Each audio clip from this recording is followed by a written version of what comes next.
তেওঁৰ স্থান তিহাৰ জেলত। এইকাৰণে তিহাৰ জেলত তেওঁ লুইচ বেগাৰ কেলেংকাৰী কৰিছে, তেওঁ এন চি লৈ কেলেংকাৰী আছে, তেওঁ চাৰদা কেলেংকাৰী আছে। এই কেলেংকাৰীবিলাক ঢাকিবৰ কাৰণে তেওঁ যিটো দললৈ গ'ল, আজি দলে তেওঁক আঁকোৱালি ল'লে। সেই দলৰ কাৰণে এনেকুৱা এটা বোজা হৈছে, না তাক পেলাব পাৰিছে না তেওঁ লৈ লগত চলিব পাৰিছে। আচলতে এছাৰ যিটো কৰিছে, আচলতে অসমত এন আৰ চি হৈ যোৱাৰ পাছত এন আৰ চিখন সম্পূৰ্ণ হৈছে বুলি অমিত শ্বাহে উভাই ডাং মাৰি তাত ক'লে, ক্ৰেডিট ল'লে যে এন আৰ চি আমি আমাৰ মানে 100 দিনীয়া কামৰ খতিয়ান দিওঁতে তেওঁ ক'লে যে আমি এন আৰ চি কৰিলোঁ অসমত। যিহেতু এন আৰ চিখন আধৰুৱা হৈ থাকিলে, এন আৰ চিত বহু লাখ মানুহে এপ্লাই নকৰিলে, এন আৰ চিখনত 19 লাখ মানুহ বাদ পৰিলে।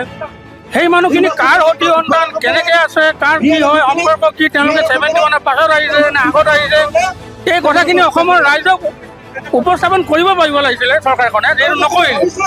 এতিয়া সকলো দিশতে চৰকাৰখনে এটা পৰ্যায়লৈ নিব বিচাৰিছে। বিশেষকৈ আমাৰ মুখ্যমন্ত্ৰী ডাঙৰীয়াৰ আচৰিত কথা, তেওঁ বহুত ডাঙৰ ডাঙৰ ৱাজ মেবিলত টুপি লগাই পিনি দোৱাও কৰা দেখিছোঁ আমি আগতে।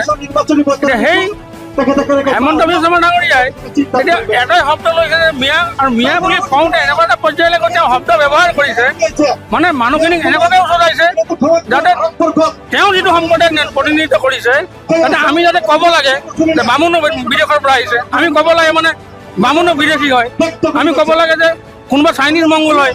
আমাৰ কথা হৈছে কি, আমি আমাৰ মা দেউতাই আমচু কৰা দিনৰ পৰা বা আজি সৰুৰ পৰা আমাক এইবিলাক বাক্য আমাক কোৱাও নাই, শিকোৱাও নাই। সেই পৰিৱেশত আমি ডাঙৰ দীঘল হোৱা নাই। মানে আচৰিত কথা, এজন মুখ্যমন্ত্ৰী ডাঙৰীয়া, ইমান এজন কোৱালিফাইড মুখ্যমন্ত্ৰী বুলি ক'ব লাগিব, যিহেতু তেখেতৰ নামৰ আগত ডক্টৰেট ডিগ্ৰী আছে, তেখেতে PhD হোল্ডাৰ হয়। সেইকাৰণে আজি গোটেই অসমৰ পৰিৱেশটো এটা হিন্দু মুছলিম কৰিব বিচাৰিছে। তেওঁ দেখিছে তেওঁ যিমানখিনি কৰিলে অসমত, এই কৰা গোটেই কামখিনিৰ ফল যিটো হৈছে, ফলটো বিগ জিৰ'লৈ ৰূপান্তৰ হ'বলৈ গৈ আছে। তেওঁ ভাবিছে যে 10 হাজাৰকৈ মই লাখ লাখ টকা, 3 কোটি কিমান, 30 কোটি কিমান টকা ইতিমধ্যে বিলাইছে।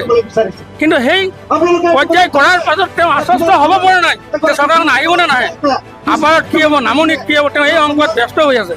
যাৰ কাৰণে তেওঁ এটা সাম্প্ৰদায়িক বাতাবৰণ সৃষ্টি কৰি, কিছুমান এজেণ্ট সৃষ্টি কৰি, তেখেতে নিজে তৈয়াৰী কৰি লোৱা সেই এজেণ্টবিলাকে অসমত এটা বাতাবৰণ সৃষ্টি কৰিছে।